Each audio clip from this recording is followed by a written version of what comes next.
नमस्कार. नवरात्र आहे आणि नवरात्रात उपासाचे पदार्थ तर हवेच हवे.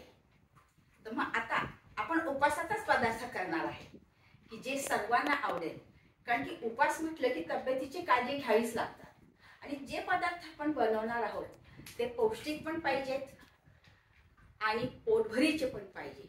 तर चला आज रेखा कुक हाऊस मध्ये आपण काय बनवणार आहोत हे पाहूया. आज उपवासासाठी काय बनवायचं? खायची तर झाली साबुदाणा वडा इच्छा, पण नाही साबुदाणा भिजवला ना बटाटे उकडले. काळजीच नको, पटकनी बनवूया इन्स्टंट साबुदाणा वडा. काय करायचं, एक 2 ते 3 मिनटं साबुदाणा आपल्याला एक पॅनमध्ये भाजून घ्यायचा आणि मिक्सरमधनं गार झालं की मिक्सरमधनं त्याचं पीठ तयार करून घ्यायचे. म्हणजे साबुदाणा भिजवायची कटकट पण नाही आणि असं पीठ अगदी बारीक करून घ्यायचं. आणि जर जाडसर असेल तर तुम्ही चाळून घ्या. असं हे 1 वाटी आपण साबुदाण्याचं पीठ घेतलं आहे. आता बटाटे पण उकडले नाहीत, घ्या मग कच्चे बटाटे. फक्त इथं 2 बटाटे घेऊन त्याची मी साल काढून घेतलेली आहे आणि ह्या कच्च्या बटाटे आपल्याला आता किसून घ्यायचे आहेत. इथं हे मी साल काढून पाण्यात टाकले होते आणि हे 2 बटाटे मी आता हे किसून घेणार आहे आणि त्याचा किस करणार आहे. 1 वाटीभर आपला हा किस झालेला आहे.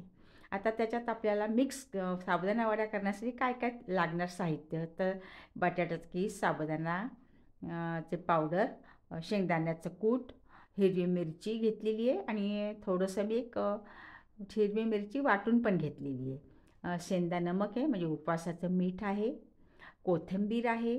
कोथिंबीर तर आपल्याला भरपूर, ज्यांना उपवासाला चालत असेल त्यांनी अवश्य टाका.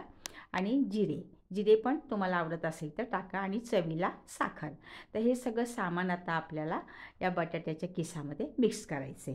तर आपण साबुदाण्याचं पीठ टाकणार आहोत आणि जे सगळं साहित्य आहे हे सगळं टाकून आपण मिक्स करणार आहोत. अगदी म्हणजे ऐनवेळेस जरी साबुदाणा खावासा वाटला तर आणि साबुदाणा भिजवलेला नसेल तर मुलांना तुम्ही पटकनी देऊ शकता किंवा उपवास असेल आणि जर दुसरी काही असं वाटतं की नाही असं काहीतरी आज खमंग खावं तर ही अगदी छान पर्याय आहे की आपण पटकनी हा साबुदाणा वडा करू शकतो. आणि घरी केलेला साबुदाणा वडा केव्हाही चांगलाच, कारण की बाजारचं साबुदाणा वडा ऐनवेळेस आणला त्याचं तेल कसं असतं काय नाही आपल्याला माहीत नाही आहे. तर अशा पद्धतीने हे सगळे आपण जिन्नस जे घेतले होते ते टाकले. जिरे, मीठ, साखर, शेंगदाण्याचा कूट टाकला आहे आणि कोथिंबीर टाकली आहे.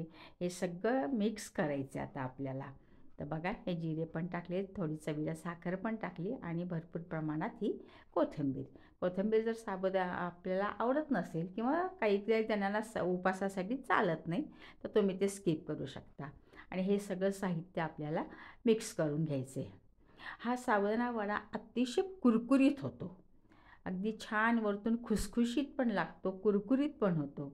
आणि हा तुम्ही म्हणजे अगदी उपासालाच केला पाहिजे असं काही नाही, केव्हाही आपण करू शकतो. ते छानपैकी मिक्स करायचे. आणि आता साबुदाण्याचं पीठ असल्यामुळे काय होतं, थोडंसं पाणी टाकावं लागतं, कारण की पाणी टाकल्यामुळे हे साबुदाण्याचं पीठ जरा मऊ होण्यास मदत होते. 2 टेबलस्पून हे पाणी टाकले आणि छान मळून आपल्याला झाकून ठेवायचे. कारण काय होतं की हे जसं झाकेल तसा तो साबुदाणा तो भिजतो छान. 5 ते 10 मिनटं आपल्याला झाकून ठेवायचे. छान मळून घेतले आपण. याच्यात छानपैकी आपण मिरच्या पण टाकल्यात आणि थोडीशी पेस्ट पण टाकली, त्यामुळे खमंगपणा एक मस्त येणार आहे. ह्याच्यात थोडंसं तेल घेतले, तेलाचा हात लावून आपण याला सगळं छान एकजीव करून घेणार आहोत की जेणेकरून मग तळताना आपले वडे फुटणार नाहीत. तर छान एकजीव करून घ्यायचं. 5 ते 10 मिनटं आपण याला झाकून ठेवूया. आपले 5 ते 10 मिनटं झालेली आहेत. तर पुन्हा छान असं एकजीव करून घेऊ आपण आणि हाताला तेल लावायचं आणि त्या डोमधनं जे साबुदाण्याचा आपण डो तयार केला आहे त्यातनं थोडासा एक उंडा घेऊन जसे तुम्हाला ज्या आकाराचे हवे असतील तसे आपल्याला हे वडे थापून घ्यायचे. तसे थोडं थोडं हाताला तेल लावायचं आणि लहान मोठे जसे तुम्हाला आवडत असतील त्या पद्धतीने मी असे मध्यम आकाराचे, तर जास्त जाडसर नाही आणि जास्त एकदम पातळ पण नाही, कारण की जास्त जाड केले की मग ते लवकर म्हणजे आतून कच्चे राहिल्यासारखे होतात. तर असे मी थोडेसे जाडसर कमी घेतलेत आणि हे एकीकडे तेल गरम करायला ठेवलेलं आहे आणि हे आपण मस्त बनवलेले वडे हळूहळू त्या तेलामध्ये गरम छान तेलामध्ये सोडायचं आहे. गॅसची फ्लेम मिडियमच ठेवायची. तर गॅसची फ्लेम मोठी ठेवली तर वरतून तळल्यासारखे दिसतील पण आतून तो कच्चाच राहील वडा आपला. तर मीडियम फ्लेमवर हळूवारपणे तेल टाकत त्यात छान असे मस्त खमंग असा रंग येईपर्यंत ब्राउनिश रंग आला की खमंग तळले झाले की आपण हे आपल्याला काढून घ्यायचे आहेत. तर तुम्ही बघू शकता की रंग कसा सुरेख आलेला आहे. आणि असे हे मी इथे टिश्यू पेपर काढून घेते की जेणेकरून जर जास्तीचं तेल असेल तर हे निघून जाईल. तर अशा प्रकारे सगळे आपण वडे तळून घेणार आहोत. आणि हे वडे तुम्ही दह्याबरोबर सुद्धा छान लागतात किंवा आपली उपासाची चटणी असते त्याच्यासोबत सुद्धा छान लागतात. आणि मुलांना जर सॉस हवा असेल त्याच्याबरोबर तुम्ही मुलांना सॉस पण देऊ शकता. तर असे हे सगळे वडे आपण तळून घेणार आहोत. करायला अतिशय सोपे आहेत आणि काय होतं जास्त भिजल्या पण नसल्यामुळे ना तेलाचं प्रमाण पण याला कमी लागतं.